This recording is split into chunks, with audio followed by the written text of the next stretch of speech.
Chaos erupted on a flight after some men began eating their passports. A teacher fed a sick kitten to a classroom snake, and a Chinese movie studio used AI to make a gay couple straight. These are the weird stories on Weird AF News, the only daily weird news podcast hosted by a comedian inside a closet. Here we go.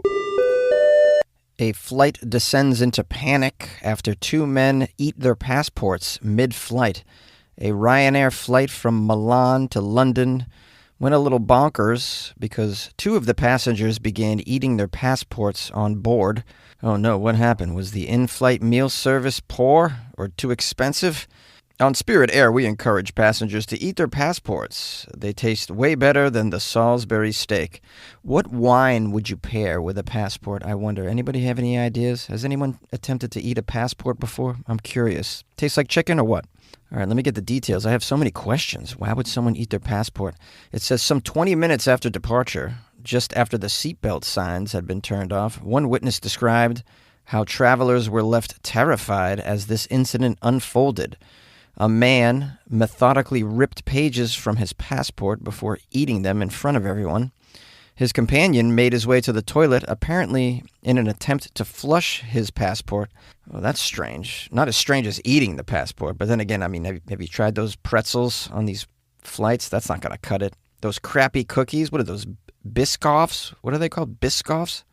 How did Biscoff get the contract to serve all these terrible cookies on all the flights? I mean, who tries Biscoff and says, you know what, this is good for the rest of us?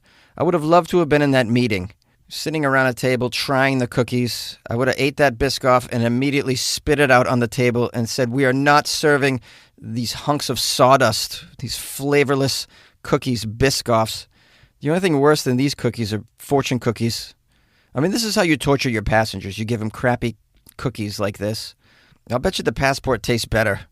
There's probably some YouTube recipes for passports. Passport lasagna. Okay, so it says when the passenger was inside the bathroom, cabin crew repeatedly knocked on the door, urging him to emerge, but he remained inside. Travelers were left stunned as they watched these events unfold. Staff were notified and went to see what was going on at the front of the plane, one witness said. Suddenly, the whole mood changed. No one on board knew what was going on. These people were acting very weird, these passengers. Tensions on board grew increasingly fraught as passengers struggled to work out what was going on. All right, so it was just confusion seemed to be the overall mood. It wasn't like they were hijacking the plane. Calm down. And if the guy next to me wants to eat his passport, have at it, bro. Eat your passport. It's better than a baby crying for the entire flight. I'd rather watch a strange man eat some paper and plastic. Now, it says the flight crew was up in arms, and ultimately the low-cost carrier was forced to divert to Paris.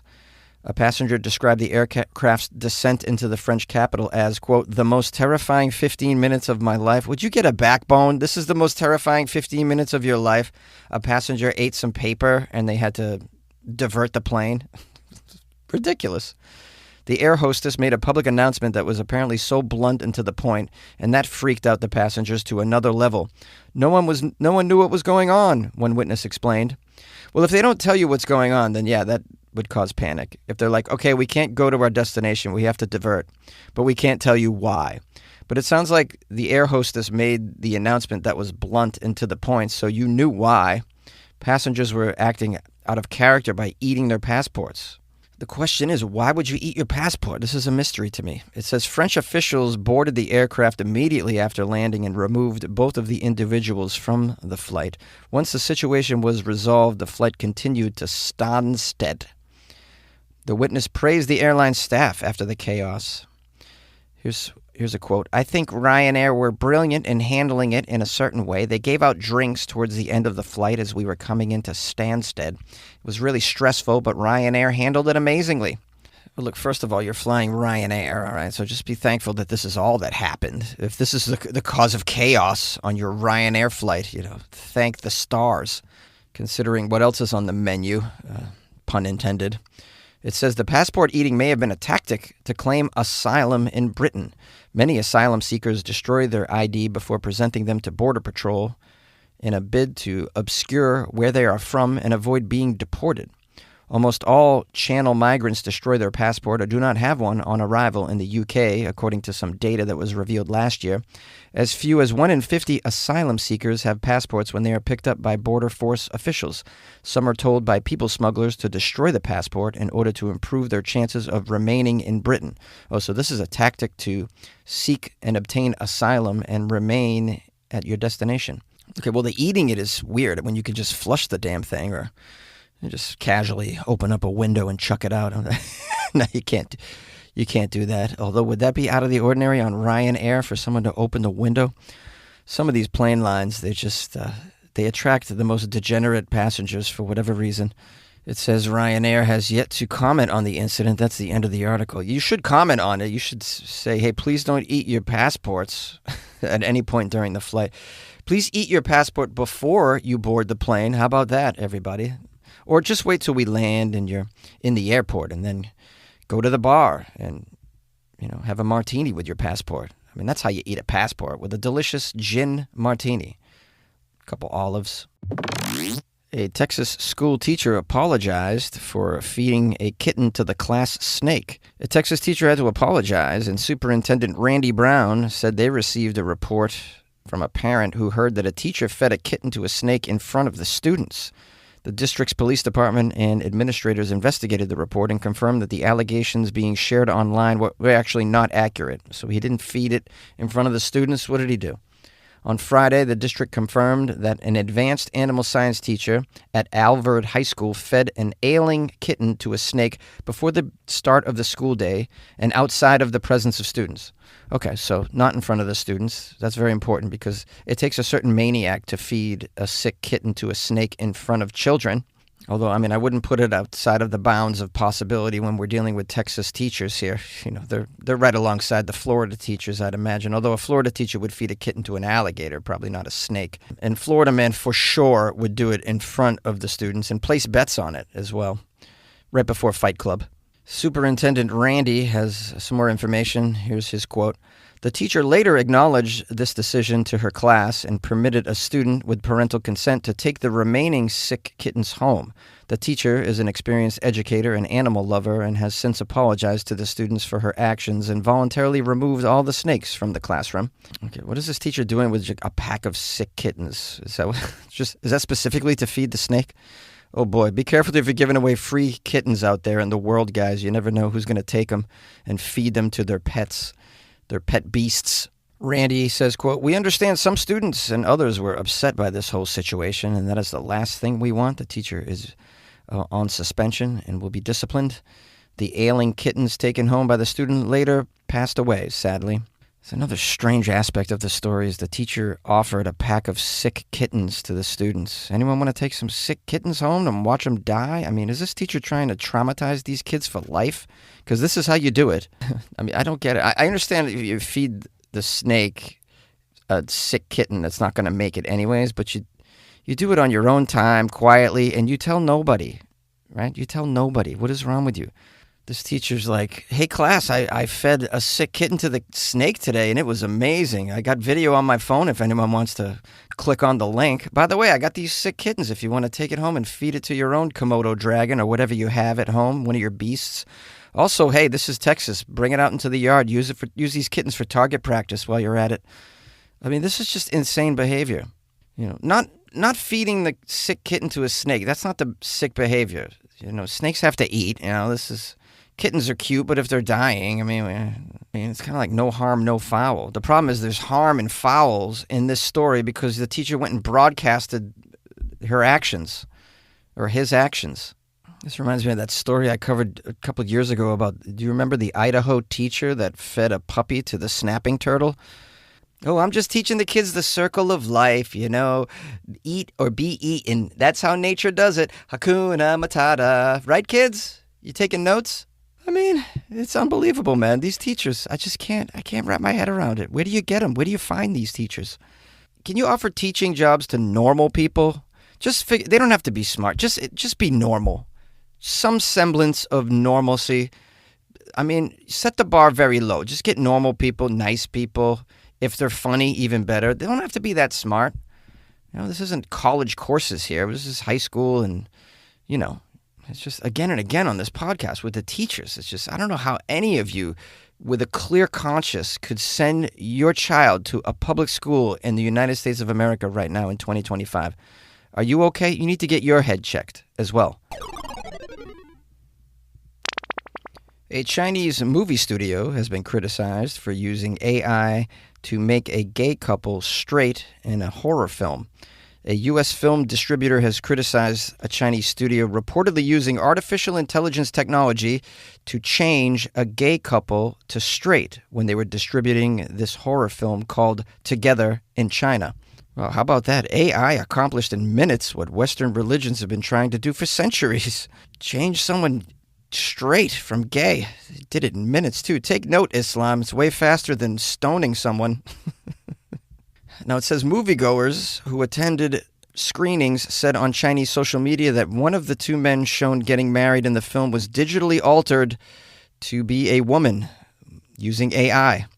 Neon is the film's global distributor. They said a few days ago that it does not approve of the unauthorized edit of the film by Chengdu-based film distributor Hishao, and that the screenings of the altered version of the film must be immediately stopped. The film was written and directed by an Australian filmmaker named Michael Shanks. It's a horror movie. It tells the story of a couple played by American actors Alison Brie and Dave Franco who move to the countryside to save their relationship and encounter a mysterious force that actually draws them closer.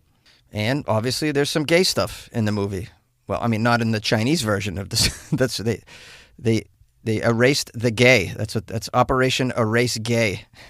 Do you remember in Florida they had the Don't Say Gay bill? Well, in China they have the Don't See Gay AI algorithm. Wow, homophobia is real in China, huh? Who knew?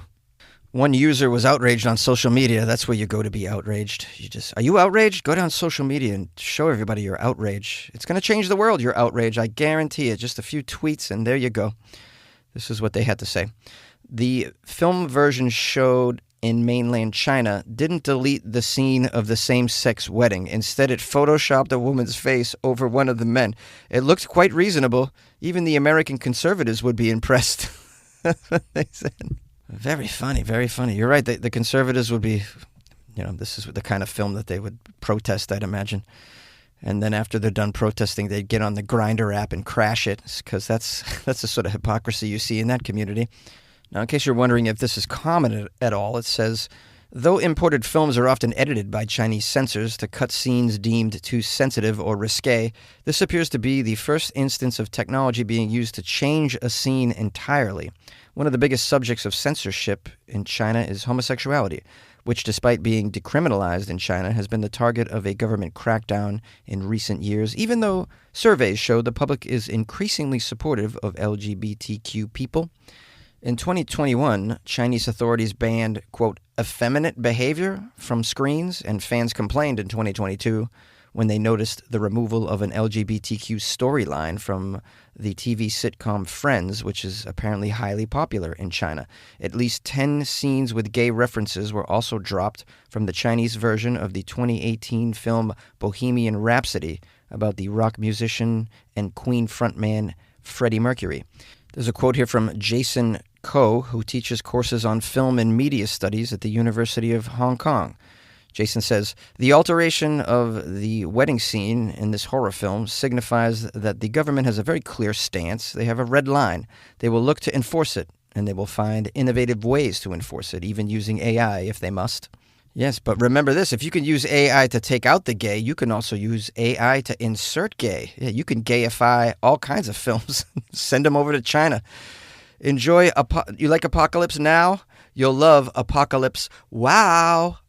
Did you like the movie All the President's Men? Well, you'll enjoy the Chinese version, All the President's Men in Leather. Hey, what's up, kids? How are you, my loyal listeners, my weirdos? Thanks for spending some time with your buddy Jonesy in this episode of the Weird AF News Podcast. I appreciate your loyal support and your enthusiasm. I got some emails asking where I was yesterday, and I missed an episode, but I have a great excuse. I stayed a little too long in Palm Springs. Speaking of the gays, I was out in Palm Springs over the weekend having a lovely time, and I got drinking during football Sunday and by the pool, and I'm like, I'll stay one more night. And so I kind of needed it. I needed to unwind a little bit. I've been very stressed lately, so that was wonderful for me. And thanks for being patient. Appreciate it. If you ever want to reach out to me, my email is funnyjones@gmail.com. I'm also on Instagram @funnyjones. So please give me a follow. If you would like to really support me, join the Patreon, and you can witness firsthand my downfall in the Patreon Fantasy Football League Season 2, which I don't know what happened. I thought I had a good draft, but I'm really getting smoked in the Fantasy Football League. This was after talking so much crap, too. I was really overconfident, and so I'm going to have to buy some gifts for some weirdos in there because I am not going to win the league this year, it seems. Anyways, you can join the Patreon and hang out with us. A very supportive group in there. And you can also buy me coffee. This is all done off my website, weirdafnews.com. Check that out. And I'll see you tomorrow for another episode of Weird AF News. Send me stories if you come across them and you think they're appropriate for the podcast. I love to get stories from my listeners. It makes my job easier. And we'll see you tomorrow. And good luck with your life, man.